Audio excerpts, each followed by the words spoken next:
Assalamualaikum warahmatullahi taala wabarakatuh. Kembali lagi ke YouTube channel Mapper 18 Junior. Dan hari ini gua tayang lagi. Hari ini gua akan memperkenalkan motor Suzuki yang dulu sangat handal, yang sering dipakai oleh para pembalap dan para pengguna motor yang ada di seputaran Indonesia. Tapi jangan lupa sebelumnya klik tombol subscribe dan like dan komen dan share untuk mendukung channel video YouTube ini. Gue ingin cerita sedikit tentang Alex Rins. Alex Rins yang yaitu pembalap motor Suzuki ya, yang sudah pernah, dia dulu sempat sebelum GSX-R ini keluar, dia sempat udah duluan mencoba atau mengetes ngegas daripada motor GSX-R 150 ini. Nih Alex Rins bisa ngegas motor lagi setelah isolasi wabah virus corona. Pada saat itu sebelum awal-awal COVID menerjang, Alex Rins sebagai pembalap dari Suzuki itu belum sempat mencobain, yaitu Suzuki GSX-R 150, dan akhirnya pada tahun 2020 awal ya, pada saat terkena COVID itu akhirnya dia gegas lagi, nggak pakai motor pembalapnya ya, tapi GSX yang 150-nya. Pembalap motor tim Suzuki X-Star itu, Alex Rins kembali latihan ngegas motor di sirkuit Padela Casa, Andorra, yang resmi kembali dibuka beberapa waktu lalu. Sirkuit Andorra ini memang layoutnya tak memungkinkan gas naik motor berkubilasi besar di antara 600 cc. Alhasil Alex Rins memang belum bisa ngegas motor GP GSX-R-nya, tapi masih bisa ngegas naik motor GSX-R. Beda ya, kalau misalnya untuk pembalap MotoGP itu GSX-nya GSX-RR, tapi untuk pasaran untuk wilayah, untuk orang pemakai yang ada di sekitaran jalanan itu memakai yang namanya GSX-R. Motor GSX-R yang dipakai Alex Rins saat ini di sirkuit Andorra Paladella Casa ya, di ini Kamis kemarin, sama persis dengan GSX-R 150 yang dipasarkan di Indonesia. Hanya saja beda di kubilasi mesin. Motor GSX Alex Rins berkapasitas 125 cc. Ya, Alex Rins ini menggegas motor di atas motor GSX RR ya, tadi yang 125 itu. Hal itu jelas dari suara mesin motor Ford 4 tak yang dipakai Alex Rins di sirkuit Andorra pas di Casa kemarin. Seperti dalam postingan video di lamangan ini, Alex Rins berlatih dengan antusias sekali, dengan selama hampir 2 bulan lamanya nggak nyentuh motor sedikit pun. Itu sekilas daripada perjalanan Alex Rins yang baru ngetes Suzuki GSX-R 150. Dan kebetulan hari ini gua akan ngebahas tetap ya dengan kelebihan dan kekurangan pada kalian semua yang ingin membeli motor GSX-R 150 untuk meneliti kembali, agar kalian mencermati, aplikasikannya kembali untuk bisa membeli ini, agar mencermatinya terlebih dahulu. Nah, gue langsung aja ke kelebihan dan kekurangan dari Suzuki GSX-R 150 itu. Tak ada gading yang tak retak, rasa itu cocok dengan Suzuki GSX-R 150. Motor sport fairing berukuran kompak yang menjadi padanan bagi Suzuki ini seolah menawarkan hal-hal yang menarik dari paket harganya, namun dari observasi dan uji coba langsung motor anyar produksi tanah air itu. Kelebihan dan pertamanya, harga tidak bisa dipungkiri. Harga GSX-R 150 ini sangat terjangkau dibandingkan kompetitor, yaitu Yamaha All New R15 dan Honda CBR 150R. Di saat pesaingnya mematok bandrol di atas 30 juta, Suzuki sanggup menjual 29,9 juta. Apalagi sampai 31 Juni 2017, motor ini masih dipasarkan dalam harga promosi 27,9 juta OTR Jakarta ya.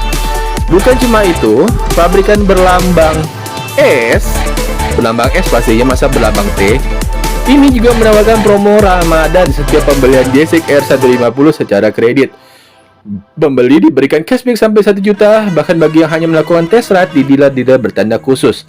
Ada kesempatan mengikuti sesi undian untuk mendapatkan hadiah menarik. Lanjut, yang kedua itu mesin bertenaga. Mesinnya merupakan hasil pengembangan dari Suzuki Satria F150 Fi.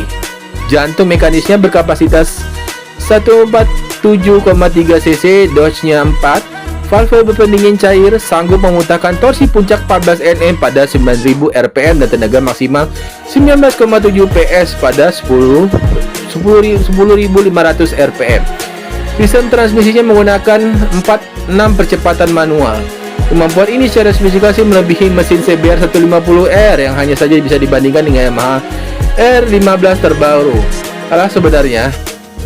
Kalah sebenarnya wajar mengingat pabrikan Garpu Tala ini memberikan motornya dengan kapasitas mesin yang jauh lebih besar dari GSX 1R150 yaitu 155,1 cc.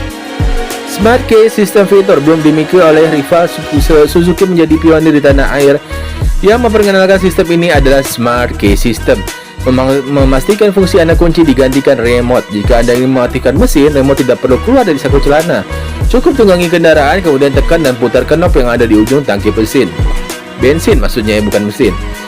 Nah, di dalam remote itu juga ada fitur Answer Back System, berguna kalau ingin mencari motor di parkiran. Cukup tekan tombol yang ada di remote, maka GSX 1R150 mengeluarkan suara dan lampunya menyala untuk memberitahu lokasi. Brum brum brum gitu ya. Kekurangannya adalah yang pertama, minim fitur berkendara. Motor ini benar-benar minim intervensi fitur berkendara. Semuanya terasa sangat natural ya guys, dan konvensional. Bila dibandingkan Yamaha R15 sudah dibekali teknologi variable valve actuation atau FFA actuation yang memungkinkan torsi dan tenaga maksimal terjaga di berbagai rentang RPM. Kemudian di transmisinya ada assist dan slipper clutch yang berguna untuk memperhalus dan mempercepat perpindahan gigi. Dalam sistem pencahayaannya, Suzuki juga tidak semaksimal CBR R150R. LED pada GSX R150 hanya pada lampu depan, sementara kuda besi Honda menggunakan lampu LED yang ada di semua lampu. Semua itu diklaim membuat sistem kelistrikan lebih stabil dan juga menghasilkan pencahayaan lebih baik, terutama saat berkendara di malam hari.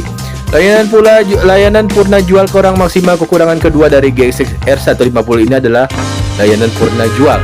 Jumlah bengkel Suzuki tidak sebanyak milik Honda dan Yamaha ya, pastinya benar juga sih. Meski mereka mengklaim menambah jaringan sebanyak 300 mitra bengkel pada 2017. Namun sampai saat ini belum kelihatan jelas batang hidungnya. Masih lebih sulit bagi kami untuk menemukan bengkel Suzuki dibandingkan yang rival-rivalnya ya. Jadi kalian bisa mencermati sebelum membelinya. Lanjut. Desain spakbor belakang. Desain memang soal selera, tapi kami beberapa kali mendapat info dari pembaca mereka kurang suka bodi belakang GSX nih. Kekurangannya ya, kurang sportif, menjadi kendala bandingkan dengan R15 dan CBR 150 memakai spakbor lebih pipih ya. Sistem pencahayaannya belum semua LED guys. Oh iya rupanya. Jadi sistem pencahayaannya ini LED hanya di lampu depan, lampu belakang dan seinnya belum. Padahal kompetitor terutama CBR R150 sudah mengaplikasi seluruh pencahayaan dengan LED, sementara L15 hanya lampu sein saja yang belum LED. Keunggulan LED lampu belakang dan sein tak mengganggu pengendara lain lantaran silau. LED juga mampu membuat sistem kelistrikan motor lebih stabil karena memiliki daya yang jauh lebih kecil dibandingkan lampu bohlam. 3. Tanpa tambahan fitur berkendara. Lihat saja R15 memiliki fitur assist dan slipper clutch. Berguna untuk memudahkan perpindahan gigi transmisi dan membuat kopling lebih ringan. Ada pula gear shift indikator yang mampu memberikan informasi waktu yang tepat untuk Anda memindahkan gigi transmisi. Mesin R15 ini juga sudah dibekali teknologi variable valve actuation atau VVI. Fungsi VVI ini sendiri adalah memaksa torsi dan tenaga maksimal bisa didapat di setiap rentang putaran mesin. Suspensi depan motor Yamaha juga sudah upside down, diklaim mampu menjadikan motor lebih stabil saat melaju dalam kecepatan tinggi. Lalu, apa yang dimiliki GSX ini untuk menyaingi segudang fitur R15-nya itu? Jawabannya, motor sport Suzuki tidak memiliki tambahan fitur apa-apa yang berkaitan dengan berkendara, tapi tetap saja ada yang justru lebih suka dengan rasa mesin GSX R150 karena terasa murni dan tanpa intervensi teknologi yang berlebihan guys. Mesin GSX R150 hasil pengembangan Satria F150 depot dayanya berkapasitas 147,3 cc. DOHC berpendingin cairan jantung mekanis ini mampu memuntahkan torsi puncak 14 Nm pada 9000 rpm dan tenaga maksimal 19,7 PS pada 10.500 rpm. Sistem transmisi 6 berkecepatan manual ya. Suzuki GSX R150 ini dijual dengan harga 35 juta sampai 38,3 juta dan cicilannya itu adalah 822.579 per 36 kali pembayaran ya. Jadi, nah di sini kalian pecinta Suzuki GSX R150 kalau mau beli itu ya harganya segitu.